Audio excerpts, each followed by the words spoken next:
जो हम दिखते हैं वो हम हैं नहीं, तो हकीकत में हम क्या हैं, क्या आप जानते हैं? चलिए आज मैं आपको बताता हूं। जापानियों के हिसाब से हर इंसान के 3 चेहरे होते हैं। सबसे पहला चेहरा जो हम दुनिया को दिखाते हैं, अधिकतर सोशल मीडिया पे जो हम शेयर करते हैं, वो है हमारा पहला चेहरा, जिसे हम सबसे ज़्यादा फेक यानी कि नकली चेहरा कह सकते हैं। दूसरा चेहरा जो आप अपने दोस्तों को, अपने परिवार वालों को दिखाते हैं, काफ़ी हद तक वो ये जानते हैं कि आप क्या हैं और कौन हैं, पर असल में आप क्या हो वो सिर्फ आप जानते हो, और वो चेहरा आप किसी को नहीं दिखाते, और वही है आपका तीसरा और असली चेहरा।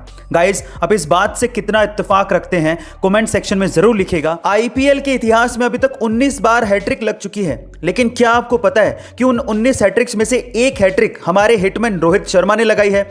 जी हां गाइस, आप ठीक सुन रहे हैं। रोहित शर्मा ने आईपीएल 2009 में एक हैट्रिक बनाई थी, और वो भी मुंबई इंडियंस के खिलाफ। गाइस, तब वो डेक्कन चार्जर्स की तरफ से खेला करते थे। रोहित शर्मा ने अपनी हैट्रिक में अभिषेक नायर, हरभजन सिंह और जेपी डुमनी को आउट किया था, और उसके अलावा इसी मैच में उन्होंने सौरभ तिवारी को भी स्टंप आउट करवाया था और टोटल 4 विकेट निकाले थे।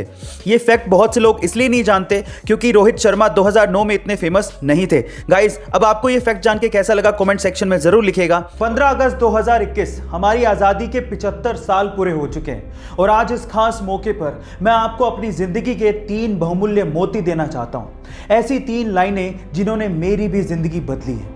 पहली लाइन, अगर जिंदगी आपको तकलीफ दे तो लूजर ये कहते हैं कि व्हाई मी, बट विनर ये कहते हैं कि ट्राई मी। दूसरा, अगर जिंदगी के किसी भी मौके पर आपके साथ कभी कोई भी ना खड़ा हो तो अपना साथ खुद दो, अपने लिए खुद खड़े हो जाओ। और तीसरा, अगर आप किसी अमीर परिवार से नहीं आते हो तो ये कोशिश करो कि आपसे एक अमीर परिवार आए। इतनी मेहनत करो अपने लिए, अपने समाज के लिए, अपने देश के लिए। अगर आज का युवा सबल होगा तो देश भी अपने आप सबल बन जाएगा। स्वतंत्रता दिवस की हार्दिक शुभकामनाएं। जय हिंद। धीरूभाई अंबानी ने आखिर इतना पैसा कमाया कैसे? वो इतने अमीर बने कैसे? क्या इसके पीछे की वजह जानते हैं? इसके पीछे की सबसे बड़ी वजह थी उनकी रिस्क टेकिंग कैपेबिलिटी, उनका रिस्क उठाना।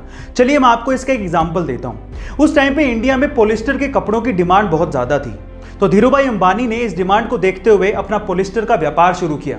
लेकिन ये डिमांड इतनी ज्यादा बढ़ गई थी कि धीरूभाई अंबानी को और माल की जरूरत थी, जिसके लिए पैसे चाहिए थे, लेकिन इतना सारा पैसा बैंक देने को तैयार ही नहीं था। इस वजह से धीरूभाई अंबानी गए सीधे लोगों के पास और उन्हें कहा कि आप लोग मेरे बिजनेस में पैसा लगाइए, अगर नुकसान हुआ तो वो मेरा, लेकिन अगर फायदा हुआ तो वो सबका होगा। इस तरह से रिस्क उठाकर धीरूभाई अंबानी ने बहुत पैसा कमाया, और यही उनकी सबसे बड़ी वजह थी। गाइस, आपका धीरूभाई अंबानी की रिस्क टेकिंग कैपेबिलिटी के बारे में क्या ख्याल है कमेंट सेक्शन में जरूर लिखिएगा, और ऐसे अमेजिंग वीडियोस के लिए शेयर, सब्सक्राइब एंड लाइक। मिलते हैं अगली वीडियो में।